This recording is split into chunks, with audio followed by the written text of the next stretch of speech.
Kalau misalnya ada orang mau menjatuhkan Anda, menjelekkan Anda segala macam. Kalau Anda tidak balas dia, Allah punya cara memperlihatkan pada orang di sekitar Anda kualitas dia, oh ini penghina ini. Walaupun dia merasa dirinya benar, tetap orang nilai dia buruk. Dan orang akan menilai Anda baik. Ya. Karena Anda diam, Anda tidak ikut-ikutan. Kuasa Allah SWT, Allah bisa barik. Allahu Rabbi wal Islam dini wa Muhammadan Rasulullah.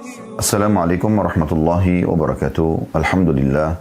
Wassalatu wassalamu ala rasulillah. Segala puji dan puja kehadirat Allah subhanahu wa ta'ala. Juga salawat dan taslim kepada Nabi besar Muhammad sallallahu alaihi wa ala alihi wa sahbihi wasallam.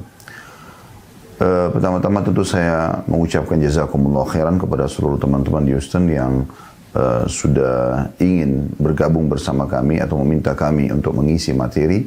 Semoga insya Allah Allah subhanahu wa ta'ala mengikhlaskan niat kita semuanya dan juga menjadikan ini sebagai tambahan amal kita pada hari kiamat, serta juga menjadikannya sebagai ilmu yang bermanfaat.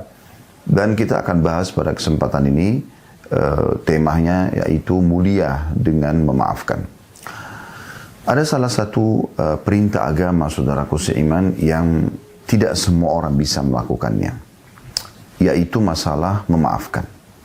Karena umumnya orang biasa mengatakan, saya sudah disakitin, saya sudah digibah, difitnah, diambil harta saya, dan segala macam perbuatan mungkin yang sudah dilakukan oleh banyak orang. Dan itu merupakan sunnatullah, artinya sebuah sistem yang pasti berputar.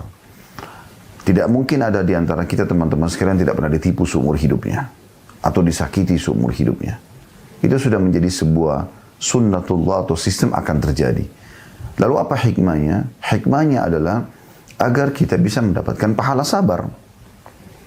Karena kalau seandainya kita tidak bersabar atau tidak diuji dengan seperti ini, tidak akan ada pahala sabar. Pahala syukur mungkin bisa kita dapatkan setiap hari, bahkan setiap saat. Karena kita begitu merasakan kesehatan, lalu kita mengingat nikmat Allah, kita tinggal mengatakan alhamdulillah. Kita sedang makan dan tiap hari kita makan, tiap hari kita minum, tiap hari kita istirahat. Bahkan bagi yang sudah punya pasangan halal dalam Islam, boleh interaksi biologis dengan pasangan, bahkan tiap hari dia bisa lakukan. Di sekitar kita, ya, udara yang oksigen yang kita hirup, air yang kita gunakan, pemandangan secara umum di muka bumi ini, pekerjaan yang kita dapatkan, dan segala macam hal nikmat. Kita tinggal syukuri, alhamdulillah, Allah akan tambah. Dan itu tidak sulit, ya. Karena depan mata kita bisa saksikan kalau itu adalah nikmat, dan bahkan banyak sekali itu dari nikmat ke nikmat yang lain. Tapi kalau kasus pahala dalam cobaan, ini nggak setiap saat terjadi. Ini hanya terjadi di waktu-waktu tertentu sebagai bentuk ujian Allah kepada hambanya. Apakah dia bisa menerima cobaan yang sedang aku berikan sebagaimana dia menerima kalau aku sedang berikan nikmat. Nah, ini poin penting. Ini puncak kesempurnaan akhlak seorang muslim, bagaimana dia bisa mengimbangi kehidupannya antara bersyukur atas nikmat yang ada dan bersabar atas cobaan yang sedang ada. Karena kalau tidak ada cobaan, tidak akan ada pahala bersabar. Sementara Allah subhanahu wa ta'ala mengatakan, ya, innama yuwaffas sabiruna ajrahum bighairi hisab. Orang-orang yang sabar itu akan mendapatkan pahalanya tanpa ada batasan.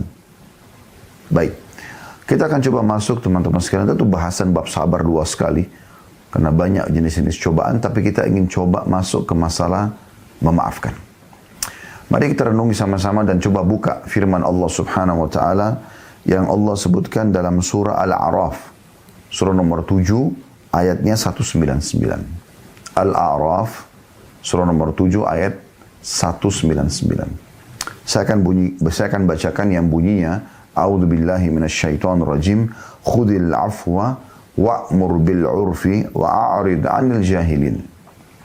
Jadilah engkau pemaaf hai Muhammad, dan suruh seluruh umatmu seperti itu. Dan suruhlah orang mengerjakan yang baik atau yang ma'ruf, yang baik di mata Allah subhanahu wa ta'ala, serta berpalinglah dari orang-orang yang bodoh.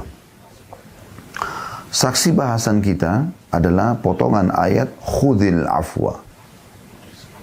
sukalah memaafkan, jadilah engkau pemaaf. Nah ini akhlak yang luar biasa dalam Islam yang mungkin tidak semua orang, tidak semua agama, suku, ya, negara mengajarkan itu. Tapi Islam menjadikannya sebagai sebuah syariat. Allah di sini menggunakan khudil afwa, fi'lul amr, perintah. Allah perintahkan mengatakan jadilah engkau pemaaf. Ya. Dan juga teman-teman sekalian, kita perlu coba buat batasan dulu. Khudil afwa, jadilah engkau pemaaf. Apa yang dimaksud dengan al-afwa di sini? Kita lihat bagaimana Al-Kafawi mengatakan, menjelaskan, al-afu artinya adalah, saya langsung terjemahkan, tidak menyakiti orang yang berbuat jahat padanya, walaupun mampu untuk membalasnya. Itu makna afwa. Jadi ini bukan cuma ucapan lisan saya maafkan, bukan itu. Lebih dalam daripada itu. Yaitu dikatakan di sini, afu adalah tidak menyakiti orang yang telah berbuat jahat padanya walaupun mampu untuk membalasnya. Dan setiap orang berhak, itu tadi makna afu ya. Lalu Al-Kafawi menjelaskan, dan setiap orang yang berhak mendapat balasan yang setimpal atas perilakunya, kemudian yang disakitinya tidak menuntut balas, dan dirinya ikhlas juga mampu untuk itu, dan ia membiarkannya, maka itulah yang dimaksud dengan al-afu atau memaafkan. Jadi cakupannya ya, adalah bagaimana kita begitu dihina oleh orang, digibah oleh orang, difitnah oleh orang, disakiti oleh orang, kita menerima itu sebagai sebuah cobaan dari Allah. Kita nggak melihat lagi yang sedang menjadi penyebab kita sedang disakiti. Tapi kita sedang melihat bagaimana takdir Allah ini terjadi pada saya. Berarti ada sebuah pesan ilahi di mana kita diminta oleh Allah untuk ya bersabar dan bisa menerima keputusan Allah. Dan tentu ini membutuhkan keimanan yang sangat kuat, karena di sini wajib kita mengimani kalau ini semua terjadi dengan izin Allah SWT. Bukankah rukun iman kita yang keenam beriman kepada takdir baik dan buruk? Maka apapun yang kita tidak suka pun keputusan Allah Subhanahu wa taala. Tapi kalau kita tidak suka berarti sebagai bentuk cobaan ya, yang kita diharapkan bersabar. Nah, ini poinnya. Ini poin yang ingin dipesankan di dalam ayat, gitu kan. Dan bagaimana di dalam statement yang disampaikan oleh Ibnu Katsir bahwasanya pernah terjadi ada seseorang datang kepada Umar bin Khattab. Maaf, ini diriwayatkan oleh Imam Bukhari. Bukan Ibnu Katsir, tapi Imam Bukhari meriwayatkan bahwasanya Uyainah bin Muhsin, ini kepala suku Ghatafan, salah satu suku Arab yang besar, Badui, orang dari padang pasir dan kasar sekali. Dari zaman Nabi SAW, orang ini juga sahabat Nabi sebenarnya. Tapi dia termasuk orang yang banyak punya masalah gitu tadinya. Dalam arti kata sebelum masuk Islam dia suruh buat masalah. Setelah masuk Islam pun dia banyak memprotes gitu. Tapi oleh Nabi SAW dihadapi dengan hikmah. Dari zaman Umar bin Khattab menjadi khalifah, tiba-tiba datang Uyainah bin Muhsin lalu berkata, engkau tidak berlaku adil pada kami. Ya. Perkataan ini luar biasa gitu. Wahai Ibnu Khattab, demi Allah kau tidak pernah memberi pemberian pada kami dan tidak juga menghukumi kami dengan adil. Ada orang datang langsung memprotes rajanya tanpa salam, tanpa menanyakan kabar, tanpa mengucapkan dulu kata-kata santun atau peringatan siang, langsung tiba-tiba menyerang. Langsung, wahai Ibnu Khattab, dia tidak katakan wahai Amirul Mukminin, wahai Raja, enggak ada. Wahai Ibnu Khattab, sungguh kau tidak memberikan kami pemberian. Dia mau maksudnya, ayo berikan saya banyak penghasilan negara mana gitu. Ya, padahal dia cuma masyarakat biasa. Kemudian dia mengatakan, engkau tidak berlaku adil. Tiba-tiba Umar bin Khattab marah sekali pada saat itu. Marahnya luar biasa gitu. Ya, karena manusiawi. Namun pada saat dia lagi marah gitu kan, budak dia, ada seorang di sebelah Umar berkata, wahai Amir Mu'minin, ingatlah sesungguhnya Allah Ta'ala berkata pada Nabinya Muhammad SAW, lalu dia bacakan surah Al-A'raf, Surah nomor 7 ayat 199 tadi. A'udzu billahi minasyaitonir rajim. Khudhil afwa wa'mur bil 'urfi wa'rid 'anil jahilin. Jadilah engkau pemaaf dan suruhlah orang mengerjakan yang ma'ruf, ya. Dan berpalinglah dari orang-orang yang bodoh. Jadi 3 rangkaian ini ya. Maafkan, kemudian ingatkan dia supaya berbuat baik. Tidak boleh orang seperti ini. Agama memerintahkan justru kita harus santun, ramah misalnya. Dan tinggalkan orang-orang bodoh. Berarti jangan balas kebodohan dia dengan kebodohan juga. Sehingga kualitas kita terlihat seperti kualitas dia. Teriak-teriak, kita juga teriak-teriak. Sama, orang akan lihat, oh sama. Tapi di saat orang teriak-teriak, orang marah-marah, orang mencaci maki Anda, di saat itu Anda tenang saja, Anda biasa saja, maka orang bisa menilai. Itu sudah sunnatullah. Maka pada saat itu, perawi hadis mengatakan, wallahi ma jawazaha Umar hina talaha alaih. Demi Allah, Umar tidak menyentuh orang itu sedikit pun. Padahal orang ini masyarakat biasa, Umar bin Khattab sebagai raja. Plus lagi mertua Nabi. Punya kekuatan fisik lebih kuat daripada Uyainah bin Muhsin. Tapi subhanallah, begitu dibacakan ayat ini, perawi mengatakan, demi Allah, Umar bin Khattab tidak menyentuhnya sedikit pun. Pada saat ayat itu dibacakan kepadanya. Wa kana waqqafan 'inda kitabillah. Dan dia selalu berhenti kalau ada peringatan dari kitabullah. Ya. Padahal dia mampu di sini. Ada statement menarik dari Imam Syafi'i rahimahullah. Berhubungan dengan bahasan kita. Kurang lebih terjemahnya begini. Dia mengatakan, mereka menghardik aku agar aku diam. Jadi ada orang subhanallah kalau dia benar nih, tapi dia lagi diserang. Supaya dia tidak, orang yang benar ini tidak menyerang, biasanya malah sengaja tambah dihardik. Tambah dicari kesalahannya. Kata Imam Syafi'i rahimahullah, mereka menghardik aku agar aku diam. Jangan balas apa yang sedang mereka lakukan. Sedang mereka yang memulai permusuhan. Coba bayangkan. Jadi kelas Imam Syafi'i pun rahimahullah pernah mengalami itu. Dan beliau menggambarkan ini. Mereka berharap aku diam. Gitu kan. Sementara mereka yang memulai permusuhan. Mereka yang mulai menyerang. Mereka yang mulai menyakiti. Mereka yang memulai semuanya ini. Aku katakan, sesungguhnya membalas kejelekan pintunya sangat terbuka lebar. Maksudnya kalau aku mau balas sekarang bisa. Orang gosip kita gosipin. Orang gibah kita gibah. Kan begitu. Orang melakukan kebodohan-kebodohan kita balas. Bisa kita balas yang sama. Bahkan lebih daripada itu. Kata Imam Syafi'i rahimahullah, pintu buruk itu membalas keburukan dan keburukan sangat terbuka lebar. Namun memaafkan orang bodoh lagi pandir itu memiliki kemuliaan. Tapi kalau kita dahulukan untuk memaafkan, artinya tadi sudah kita batasi ya definisinya, tidak membalas kejahatan orang yang sudah melakukan kejahatan pada kita. Maka itu adalah kebaikan. Di dalam memaafkan itu, tidak membalas kebodohan dengan kebodohan, kesalahan dengan kesalahan, ada kebaikan serta menjaga kehormatan. Ya. Menjaga kehormatan seseorang, jadi dia jadi lebih mulia. Gitu. Seekor singa, kata Imam Syafi'i, akan tetap diam dan tenang bila tidak diganggu. Sedangkan anjing, bila dilempari batu, ia menyalak dengan suara yang keras. Jadi seakan-akan Imam Syafi'i mengatakan, aku ini sebenarnya singa loh. Ya. Aku ini sebenarnya singa. Dan aku bisa membalas apa saja. Aku bisa membalas apa saja.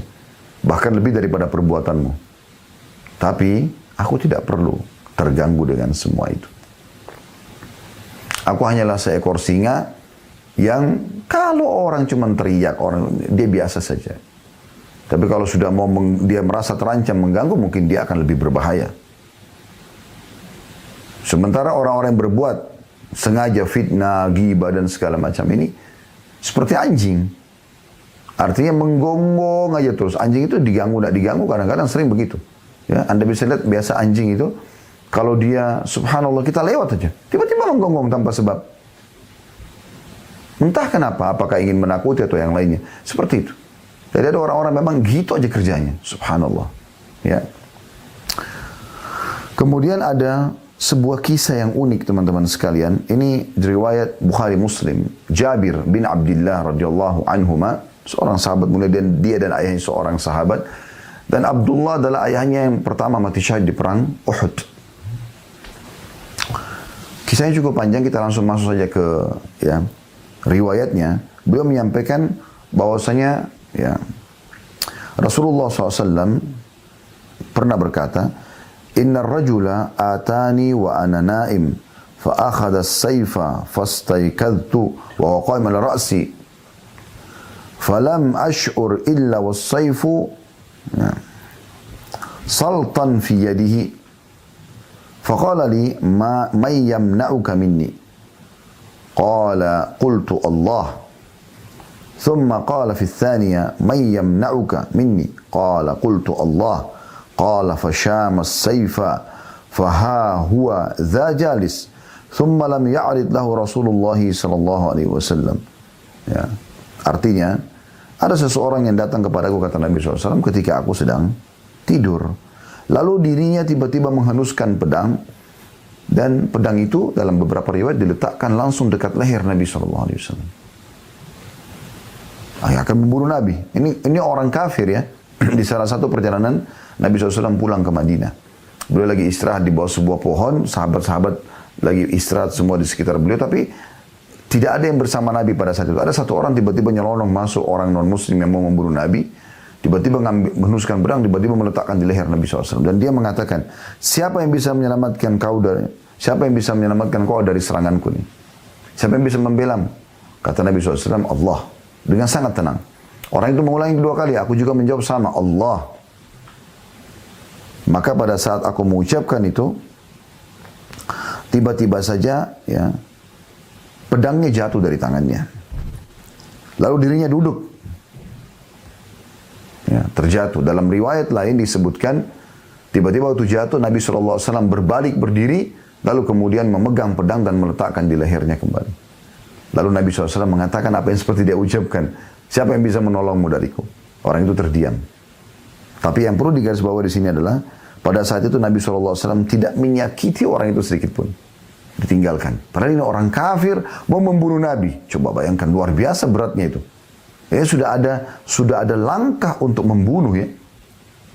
Tapi Nabi SAW tahu orang ini bodoh, tidak faham. Dia tidak tahu kedudukan Nabi SAW. Udah sekarang dia sudah dikalahkan, selesai. Sampai seperti itu sikap Nabi SAW. Kemudian juga pernah terjadi kisah tentang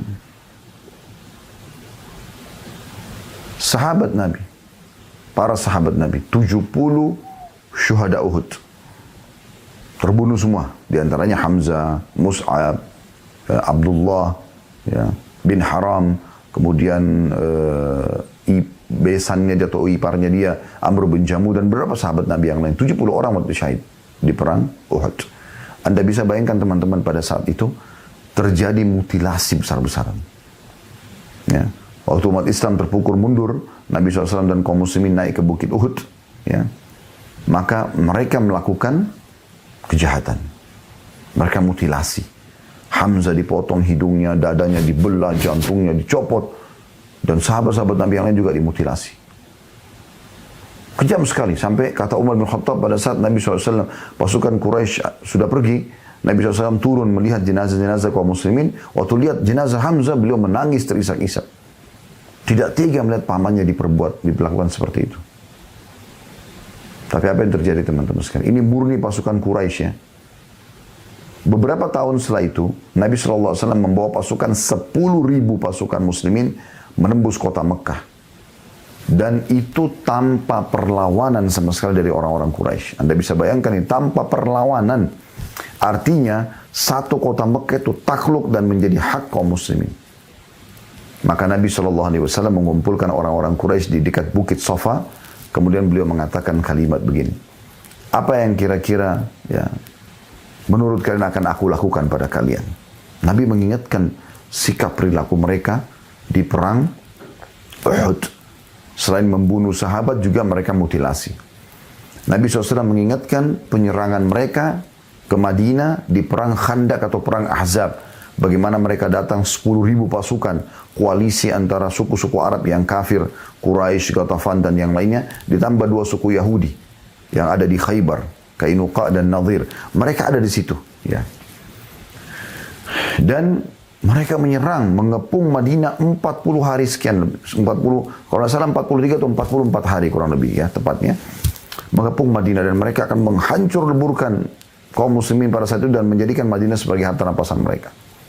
Namun gagal tentunya. Tapi pada saat itu sudah menakut-nakuti masyarakat Madinah dan segala macam. Sekarang Nabi SAW dan muslimin balik menyerang mereka. Coba bayangkan, balik menyerang mereka. Dan sudah dikuasai Mekah. Artinya, secara umum ya, pasukan-pasukan seperti ini pasti akan membabi buta. Kalau Anda baca sejarah peperangan dunia, maka kalau sudah pernah diserang kemudian mereka berhasil menyerang balik dan memenang, habislah pasukan musuh itu. Habis sudah, dibantai membabi buta gitu. Ya. Tapi Nabi SAW pada saat itu mengatakan, pergilah kalian bebas semuanya. Semuanya dibebaskan. Silakan pergi. Plus lagi, ya, Nabi SAW tidak menjadikan rumah-rumah mereka atau mereka sebagai ganiman dari rampasan perang. Semua milik mereka. Sampai waktu Nabi SAW mau menyerang kota Taif, ya, dan ada peperangan Hunain setelah pembebasan kota Mekah, ya, di lembah Hunain, jarak antara Mekah sama Taif, gitu, ya, yang dimenangkan oleh kaum muslimin, itu Nabi SAW butuh pedang banyak. Karena 10.000 pasukan sudah punya senjata. Cuma ada 2.000 orang baru masuk Islam ingin bergabung bersama pasukan Nabi SAW. Waktu itu Safwan bin Umayyah bin Khalaf, orang masih dalam keadaan kafir dan ini benci sekali dengan Islam. Ayahnya Umayyah bin Khalaf yang meninggal terbunuh di Perang Badr. Itu teman-teman sekalian punya, kalau kita sekarang pabrik senjata. Pembuatan pedang, panah, segala macam gitu ya. Nabi SAW datang dan negosiasi sama dia. Padahal ini orang kafir kalah. Ya. Dia dan hartanya sebenarnya jadi milik muslimin. Tapi Nabi SAW sudah maafkan. Tapi masih datang negosiasi baik-baik. Ini pasukan muslimin butuh tambahan senjata. Saya akan pinjam dari kamu senjata tersebut. Pinjamkan kami. Ada 2.000 pasukan yang butuh senjata. Dengan akad selesai perang dikembalikan. Ya. Kemudian kalau ada yang rusak tentu diganti. Maka Safwan pun memberikan kepada Nabi SAW. Tapi lihat bagaimana akhlak ini luar biasa gitu. Ya. Luar biasa. Banyak di antara muslimin yang masih tertutupi dari mereka tentang masalah poin seperti ini. Kemudian teman-teman sekalian juga ada satu kisah yang unik. Dari kisah Abu Bakar radhiyallahu anhu. Ini sebab turun firman Allah subhanahu wa ta'ala. Surah An-Nur. Surah nomor 24 ayat 22. Surah An-Nur, surah nomor 24 ayat 22. Silakan Anda buka ini supaya jelas ya. Saya akan bacakan dulu firman Allah Subhanahu wa taala yang mulia ini. An-Nur surah nomor 24 ayat 22. A'udzu billahi minasyaitonir rajim. Wa la ya'tari ulul fadli minkum was-sa'ati ay yu'tu ulil qurba wal masakin wal muhajirin fi sabilillah. Wal ya'fu wal yasfu ala tuhibbuna yaghfirallahu lakum. Wallahu ghafurur rahim. Dan janganlah orang-orang yang mempunyai kelebihan dan kelapangan di antara kamu, maksudnya dari harta, ya, melimpah, janganlah ia bersumpah bahwa mereka tidak akan memberi bantuan kepada kaum kerabatnya, orang-orang miskin dan orang-orang yang berhijrah pada jalan Allah. Dan hendaklah mereka memaafkan dan berlapang dada. Apakah kamu tidak ingin bahwa Allah mengampunimu dan Allah adalah Maha Pengampun lagi Maha Penyayang? Ini ayatnya dulu. Anda perlu faham, teman-teman sekalian, ini ada kisahnya ayat ini. Turun ya. Satu waktu, pernah Nabi SAW menyerang satu suku Arab namanya Mustaliq. Karena suku ini mau menyerang Madinah, mau menyerang muslimin, maka sebelum menyerang, salah satu strategi perang Nabi SAW, beliau menyerang dulu orang yang mau menyerang, sebelum menyerang Madinah gitu ya. Dan Nabi SAW berhasil menaklukkan. Nah pada saat mau pulang, Ummul Mukminin Aisyah radhiyallahu anha, atau awal kisahnya itu, sempat ada Jahjah. Ini Al-Ghifari, ini salah satu budaknya Umar bin Khattab, ya, lagi ngambil air di satu mata air, bertemu dia dari Muhajir, ada bertemu dengan satu orang Sinan namanya. Sinan bin Wabr adalah dari Ansar. Entah kenapa mereka cekcok. Maka si Jahjah mengatakan, ya, wahai Muhajirin, tolong saya. Tiba-tiba orang Muhajirin kumpul di belakang dia. Kemudian orang-orang Ansar, Sinan mengatakan, wahai Ansar, bantu saya. Tiba-tiba mereka semua sudah hanusin pedang, mau saling perang nih. Ini muslimin sama muslimin. Hanya karena kesalahpahaman tentang air yang mau diambil, siapa duluan mungkin ya. Maka pada saat itu saudaraku seiman, ada seseorang yang melapor kepada Nabi SAW, ya Rasulullah, terjadi seperti ini. Maka Nabi segera datang, lalu wajah beliau memerah, marah Nabi SAW, lalu beliau mengatakan, awa da'wal jahiliyatu ana baina adhurikum, da'ha fa inna mumtina. Apakah masih ada simbol-simbol panggilan jahiliyah begini, muslimin untuk saling serang, menyerang, bunuh-membunuh, sementara aku sudah diutus tengah-tengah kalian. Tinggalkan karena ini adalah buruk, atau makna lain adalah membinasakan kalian. Redah sudah masalah itu. Mereka langsung bubar, mereka sudah tidak mau lagi lanjutin pertengkaran itu. Tapi kepala para munafikin namanya Abdullah bin Abi Salul langsung menunggangi masalah. Apa yang dia katakan? Dia katakan bahwasanya, inilah kalian wahai orang-orang Ansar, dia kumpulkan sukunya, suku Khazraj. Ya. Inilah ya, perbuatan kalian. Karena kalian telah memberikan harta kalian, gitu kan? Memberikan harta kalian, kemudian juga memberikan mereka tempat tinggal. Maksudnya orang-orang Muhajirin yang datang ke Madinah. Kalian ini orang-orang Ansar yang enak-enakin gitu. Ini memang orang munafik ingin membuat masalah makin ya keruh pada saat itu. Maka yang terjadi ya, orang-orang di sekitarnya banyak yang terpengaruh. Nah, banyak yang terpengaruh. Dia bilang, dia tambahkan lagi, nanti kalau kita tiba di Madinah dari pulang peperangan ini, kita akan keluarkan penduduk Madinah yang mulia, orang-orang hina itu. Maksudnya para muhajirin. Nabi SAW dan para muhajirin. Maka Nabi dengar ini. Kemudian Nabi suruh pasukan jalan segera. Nanti di Madinah baru rencana ingin diperbaikin keadaan itu. Biasanya pasukan setiap berhenti berapa tempat istirahat itu. Ini tidak, jalan terus. Istirahat sebentar jalan. Dan istirahat itu tidak pernah lama gitu. Berapa waktu langsung jalan. Tidak seperti biasanya gitu. Terjadi satu kasus, Aisyah radhiyallahu anha waktu lagi istirahat sebentar pasukan, karena sebentar sekali tidak seperti biasanya, beliau ada di dalam geranda ditutup dengan gorden, beliau turun ingin menyelesaikan hajatnya, buang air kecil di padang pasir. Waktu beliau kembali pasukan sudah jalan, beliau tidak tahu harus buat apa. Nabi SAW mengutus satu orang sahabat namanya Safwan. Safwan ini teman-teman sekalian tugasnya dia kalau pasukan sudah tidak nampak lagi, dia jalan dan menyisir lokasi perang itu. Menyisir lokasi perang itu. Dia cari coba. Ya. Ada nggak ya di situ pedang yang jatuh, perisai, bejana air atau apalah gitu. Ya. Nah, waktu dia lihat Aisyah, dia kaget, dia mengatakan inna lillahi wa inna ilaihi rajiun. Dia dekatkan untanya, kemudian Aisyah disuruh naik. Ya, setelah dia pergi jauh, kemudian dia kembali lagi, lalu dia bawa.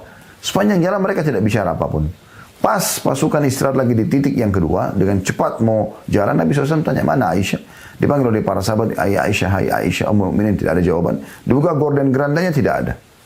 Heboh lah pada saat itu, oh Aisyah hilang. Istri raja, istri Nabi hilang, mungkin ditangkap oleh musuh. Di siang bolong, tiba-tiba dari kejauhan kelihatan Safwan jalan lagi pegang tali kekangan, di atasnya ada Aisyah. Maka Abdullah yang tadi ya, dia kecewa. Kenapa? Karena perkataan dia tadi itu rupanya didengar oleh suku-sukunya. Ada satu namanya Zaid bin Arqam radhiyallahu anhu. Anak ini masih muda. Dia dari sukunya Abdullah. Dia dengar, dia nggak suka ini. Dia laporkan kepada pamannya laporkan ke Nabi SAW. Nabi cross check kepada Abdullah, dia bersumpah, demi Allah tidak, saya tidak ucapkan itu. Dia bohong gitu, ya. Dia bohong. Maka Zaid pun terpukul pada saat itu. Bagaimana saya sudah jujur tapi ya dibalik fakta oleh orang ini. Abdullah bin Abi Salul salah satu pimpinan suku Khazraj itu. Dituakan akhirnya seakan-akan pendapat Abdullah yang benar. Jadi dia tidak pernah ucapkan itu tadi ya. Dia tidak pernah ucapkan perkataan yang mengatakan ya kalian orang Ansar yang banyak memberikan muhajirin tempat tinggal harta kalian, Dan nanti kalau kita pulang ke Madinah, penduduk Madinah yang mulia akan mengusir mereka, orang-orang hina itu maksudnya, para muhajirin Nabi SAW dan para sahabat. Maka waktu Zaid melaporkan kepada pamannya dan pamannya sampaikan kepada Nabi SAW, Nabi cross check kepada Abdullah, Abdullah bersumpah tidak, demi Allah saya tidak ucapkan. Zaid itu enggak benar itu. Maka Nabi SAW waktu itu melihat Abdullah lebih tua, Zaid masih muda, maka Nabi SAW cenderung dengan pendapat Abdullah. Sampai Allah turunkan firman-Nya ayat pertama surah Al-Munafiqun. A'udzubillahi minasyaitonirrajim, ya. Idza ja'akal munafiquna qalu nashhadu innaka la rasulullah. Kalau orang munafik datang kepada Muhammad, mereka mengatakan kami bersaksi kau adalah utusan Allah. Allah ya'lamu innaka la rasuluh. Allah tahu kalau kau adalah utusannya. Allah yashhadu innal munafiqina lakadzibun.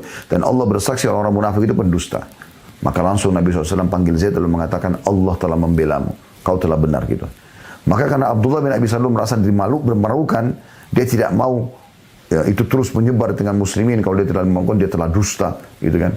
Dan banyak di antara muslimin termasuk dari sukunya sendiri yang marah sama dia. Kok bisa dia mau mengusir Rasulullah SAW? Tidak masuk akal ini.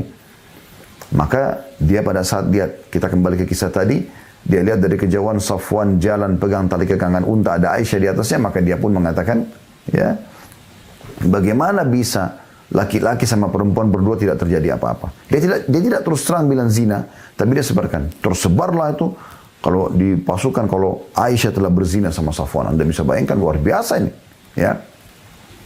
Dan pada saat itu, ada 3 orang sahabat mulia yang termakan gosip itu. Dan ini orang-orang dekat semuanya. Hassan bin Thabit, radhiyallahu anhu, ini penyair Nabi, sudah tua. Bahkan lebih tua dari Nabi 7 tahun. Ya. Tapi termakan dan dia juga ngomong. Terus Hamna binti Jahash. Ini ipar Nabi. Saudarinya dia bernama Zainab binti Jahash, istri Nabi. Kemudian yang ketiga adalah, ini yang jadi saksi bahasan kita. Ada yang mengatakan namanya Musli bin Abi Musli, ada yang mengatakan Mishtah bin Uthathah, radhiyallahu anhu. Sebenarnya ini sahabat hadir di Badr. Ya.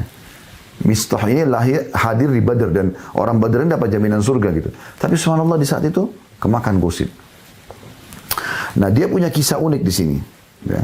Tentu kisah tentang fitnah tentang zinanya Aisyah sama Safwan ini sudah kami sering sampaikan di beberapa pengajian. Anda bisa kembali nanti. Saya ingin langsung masuk ke inti bahasan karena melihat waktu kita tentunya.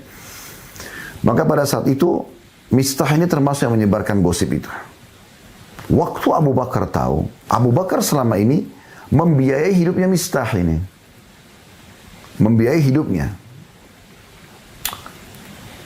Jadi selama ini karena dia miskin, Abu Bakar penuhi semua kebutuhannya. Abu Bakar marah. Kok orang seperti kamu hadir di Badr, bahkan sepupunya Aisyah lagi posisinya. Berhubungan kekerabatan. Dan Abu Bakar membiayai. Masih bisa gosipin Aisyah dan tidak benar lagi.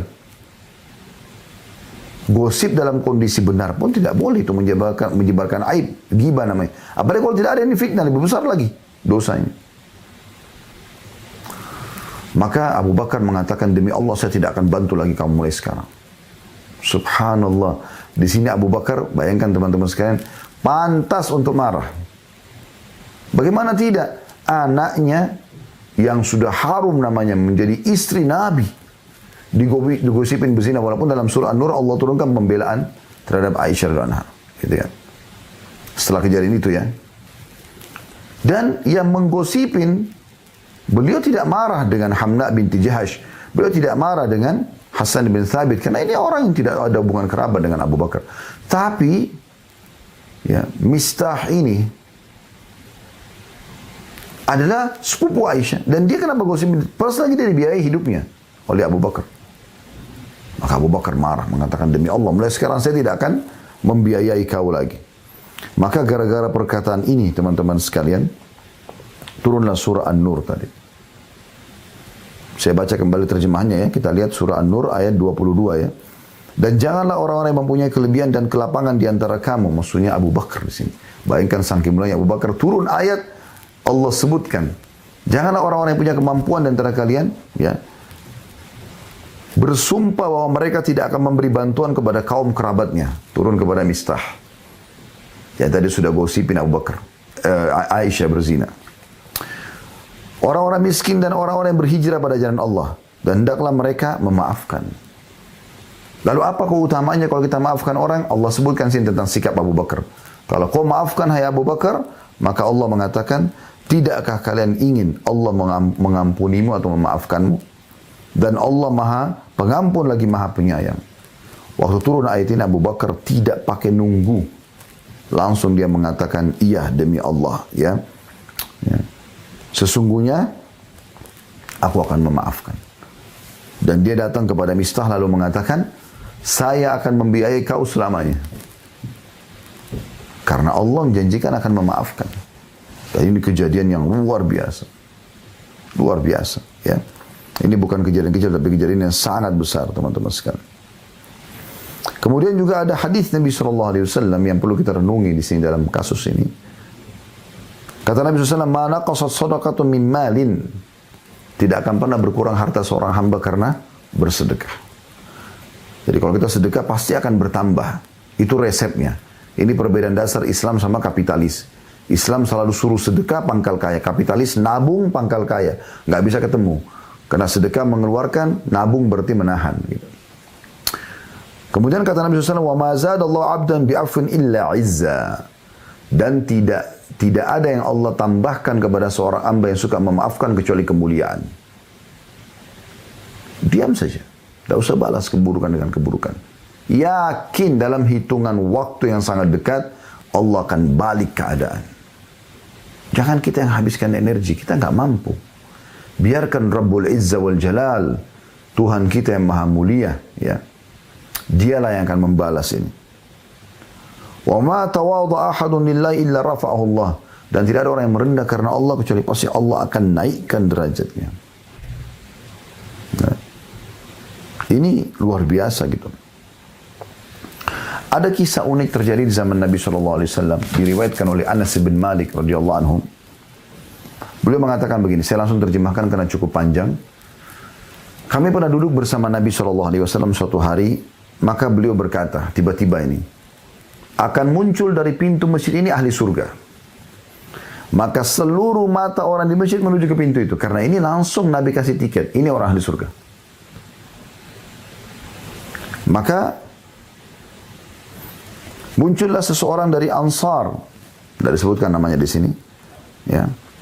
Jenggotnya masih basah karena terkena air wudhu, sambil menggantungkan kedua sandal di tangan kirinya. Tidak terlalu dikenal. Maka para sahabat mengatakan, oh ini mungkin mukjizat Allah kepada Nabi Muhammad SAW. Dia bisa pilih siapapun yang untuk masuk surga. Ternyata besok Nabi SAW ulangi lagi.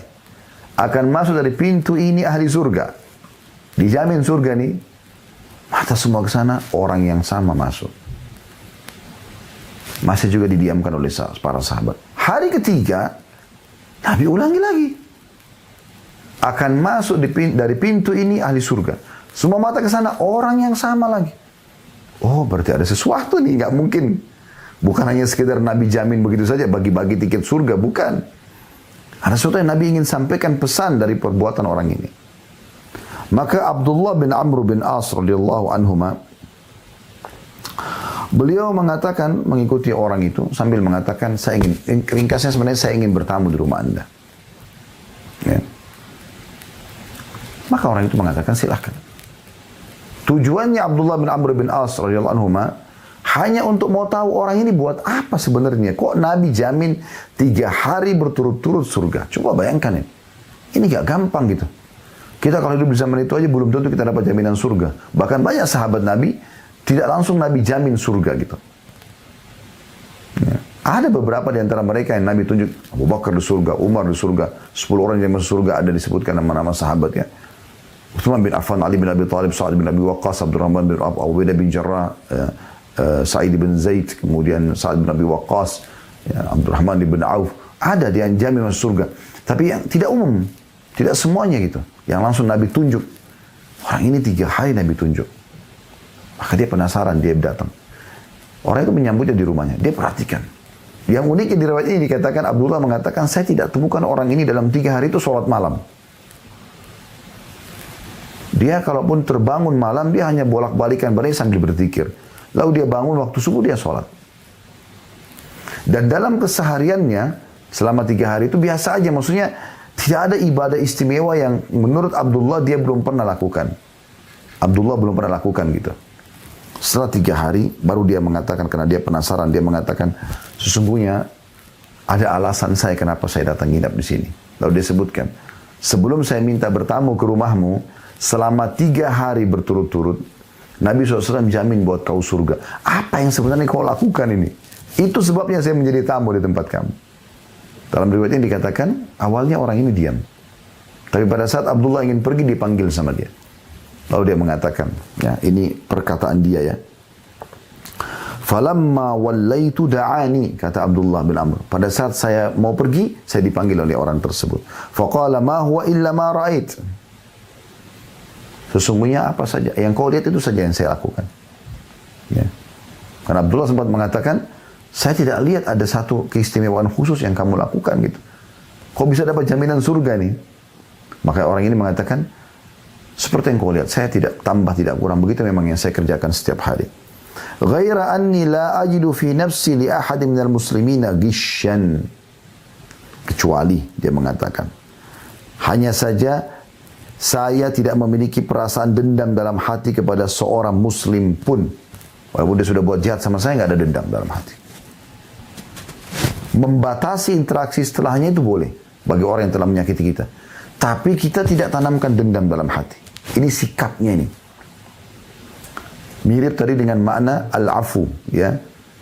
Dia tidak balas kebodohan dengan kebodohan. Menunjukkan dia, ya sudahlah, dia tidak hiraukan, dia sudah maafkan gitu. Lalu kemudian dia mengatakan, wala ahsudu ahadan ala khairin atahu Allah iyah. Dan aku tidak pernah sama sekali iri dengan siapapun di depanku yang sedang Allah berikan nikmat. Walaupun lebih banyak daripada aku. Aku tidak pernah merasa hasad. Sudah, itu rezekinya dia. Masya Allah, udah. Gitu aja.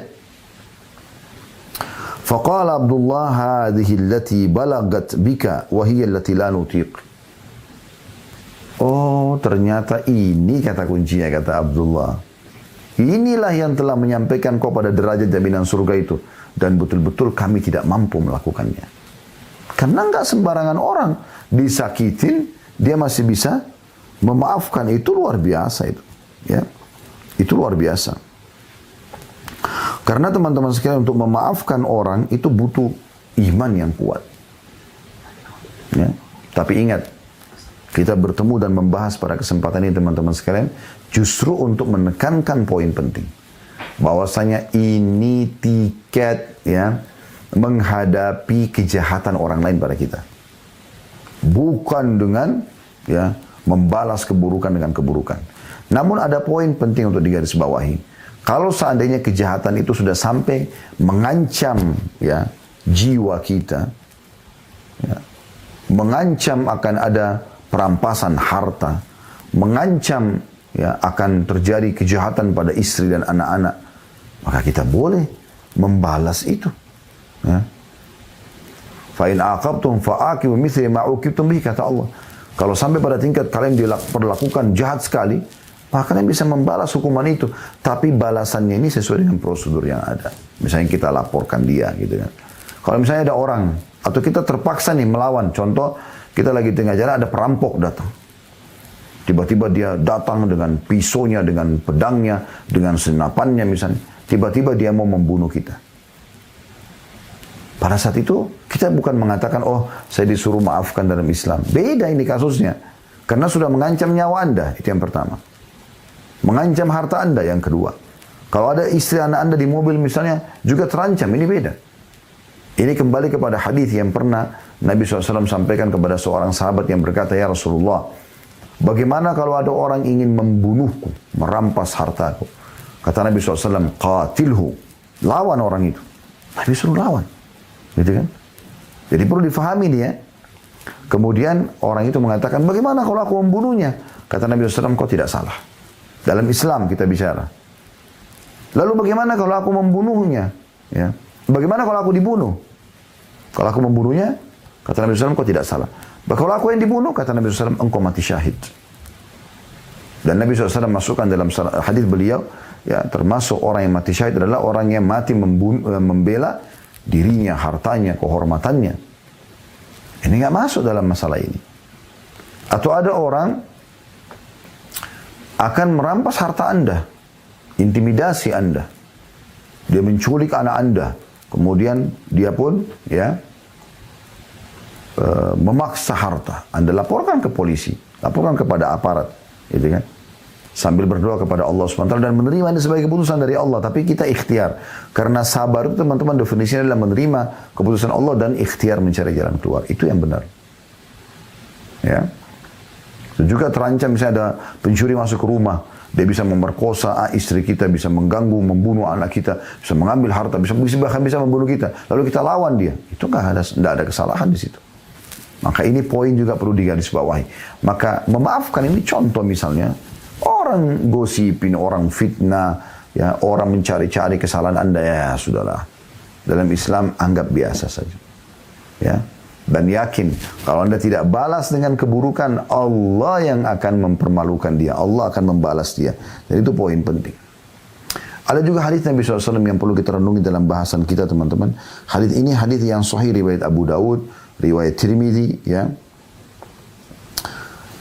Yang berbunyi, ya, kata Nabi SAW, wa inimru'un syatamaka, ya, wa ayyaraka bima ya'lamu fika, fala tu'ayyirhu bima ta'lamu fihi, fa innama wabala dhalika alaihi.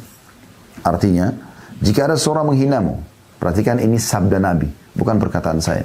Jika ada orang menghinamu, ya, mungkin teman-teman sekarang yang di Amerika yang sedang ikut misalnya, ada orang yang rasis, menghina kita. Mungkin karena berbeda, bukan orang bule, kita orang Indonesia misalnya. Atau yang sejenisnya lah, menghina. Atau karena jabatannya lebih tinggi. Atau, ya. Kata Nabi SAW, jika ada seorang yang menghinamu, dan mempermalukanmu, wa'ayyaraka, mempermalukan, dengan sesuatu yang ia ketahui ada padamu. Menurut dia itu salah. Kata Nabi SAW, maka janganlah engkau membalasnya dengan sesuatu yang kau ketahui ada padanya. Jangan kau balik lagi balas dia. Dia gosipin kamu balik gosipin dia sebenarnya. Sebab kamu tahu sebenarnya rahasianya dia. Tidak, bukan begitu caranya. Kata Nabi SAW, akibat buruk biarlah ia yang menanggungnya. Artinya, akan ada akibat buruk dari perbuatan yang dia lakukan itu.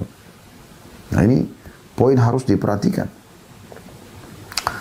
Jadi Nabi SAW ya, mengajarkan ketika kita dipermalukan, dihina, maka kita tidak perlu balas dengan menghinakan juga dan mencela orang tersebut. Walaupun kita tahu kekurangan yang ada padanya, kita bisa korek seperti di perkataan Imam Syafi'i. Terbuka lebar pintu untuk membalas kejahatan dengan kejahatan. Tapi memaafkan orang bodoh, tidak membalas sikap dia, itu adalah sikap yang mulia dan kebaikan. Jadi di sini kata Nabi SAW, jangan kau mencela dan membalas dia dengan sesuatu yang ada pada dirinya atau aibnya gitu. Karena sebenarnya maknanya ini ya, apa yang dia lakukan sedang mencerminkan tentang siapa dia, dan apa yang kau lakukan mencerminkan tentang dirimu. Maksudnya gini, ya. Saya tadi sudah sedikit singgung, saya berikan gambaran lebih luas lagi. Kalau misalnya ada orang mau menjatuhkan Anda, menjelekkan Anda, segala macam. Kalau Anda tidak balas dia, Allah punya cara memperlihatkan pada orang di sekitar Anda, kualitas dia, oh ini penghina ini. Walaupun dia merasa dirinya benar, tetap orang nilai dia buruk.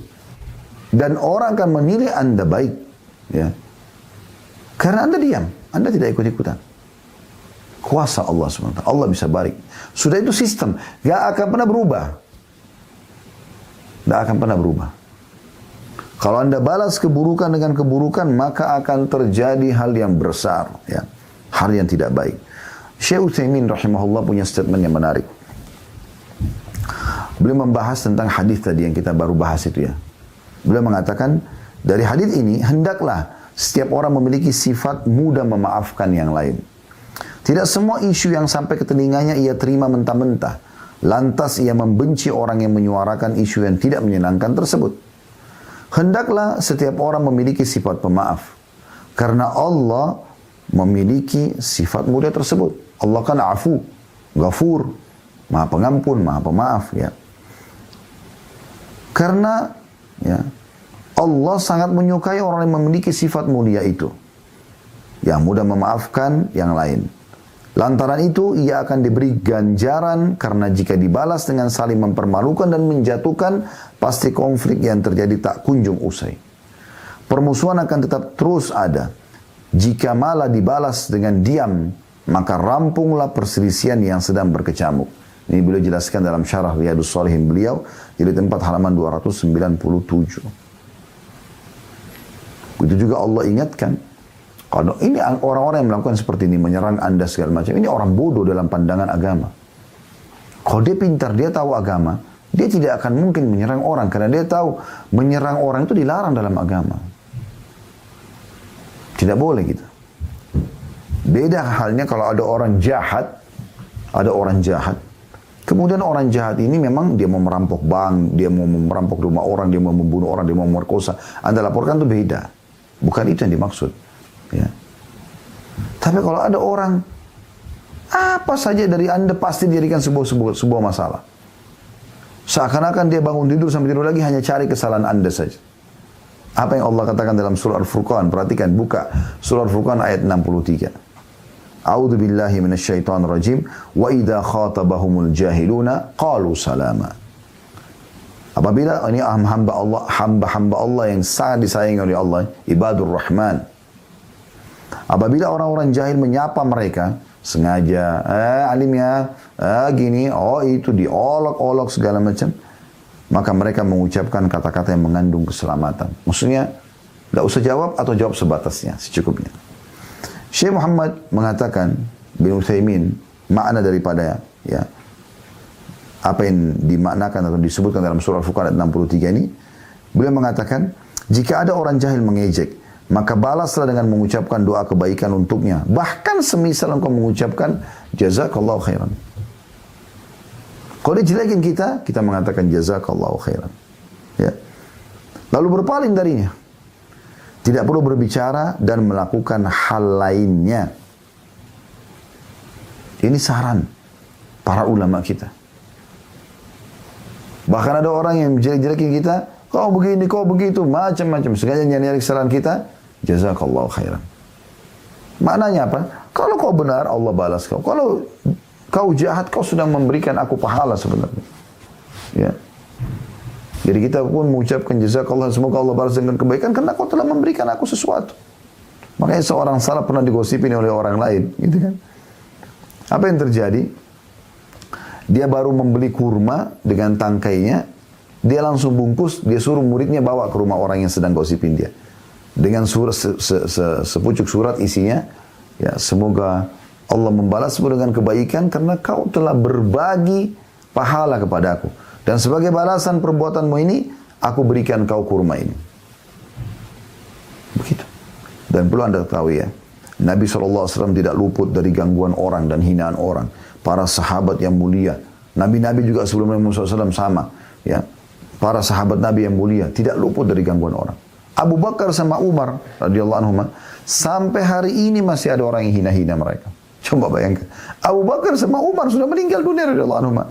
Dua-duanya mertua Nabi, dua-duanya kata beberapa sahabat, ya, sudah sering kali kami dengar di kuping-kuping kami dan kami lihat dengan mata kami, Nabi SAW berkata, aku Abu Bakar sama Umar.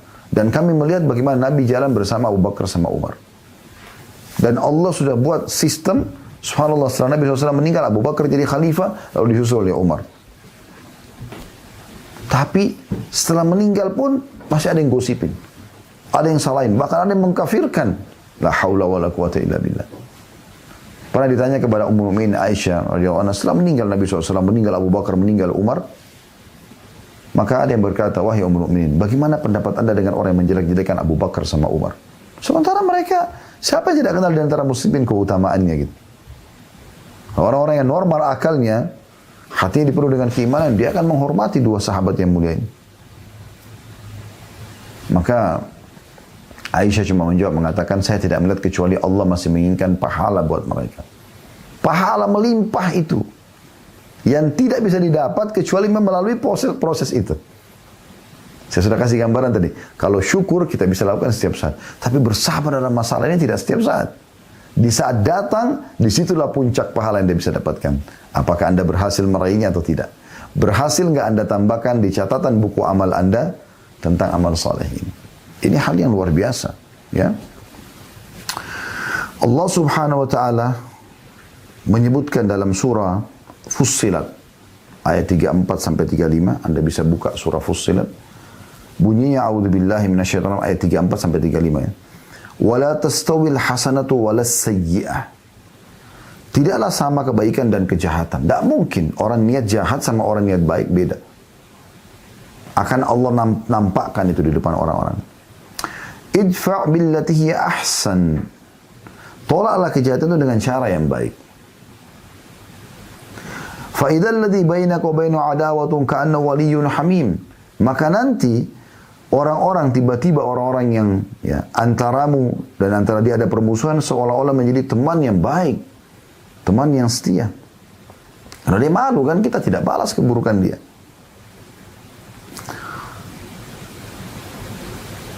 Lalu kata Allah, wa ma yulaqqaha illa alladziina sabaru wa ma yulaqqaha illa dzu hadzin 'adzim. Ketahuilah kata Allah Subhanahu wa taala, sifat-sifat yang baik itu tidak dianugerahkan melainkan kepada orang-orang yang sabar. Dan tidak dianugerahkan melainkan kepada orang-orang yang mempunyai keuntungan yang besar.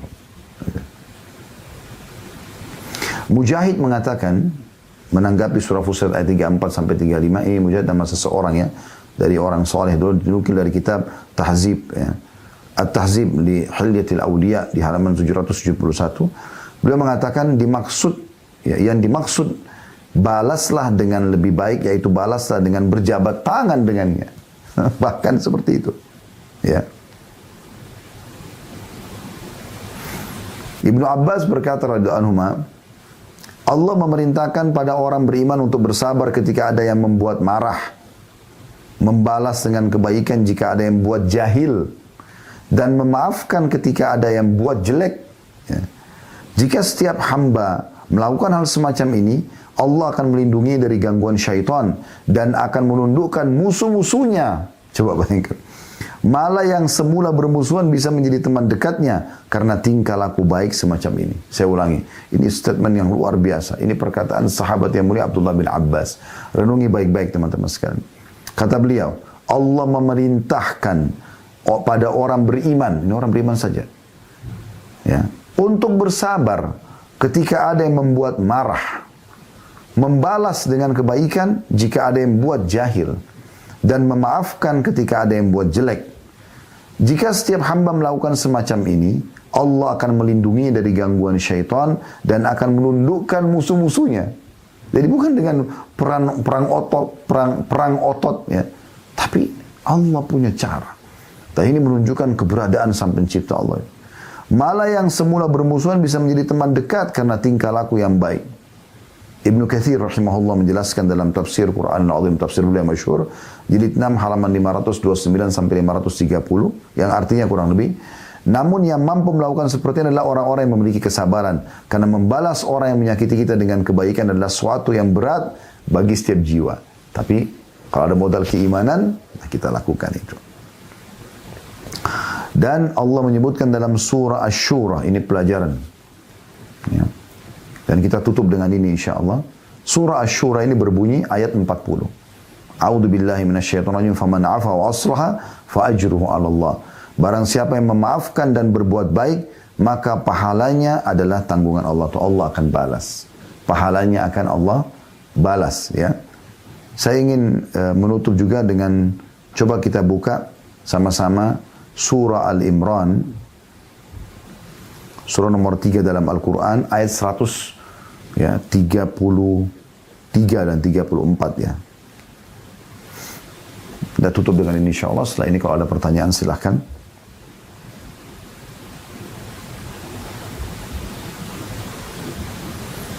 Bagi Anda yang sudah buka, saya bacakan 133.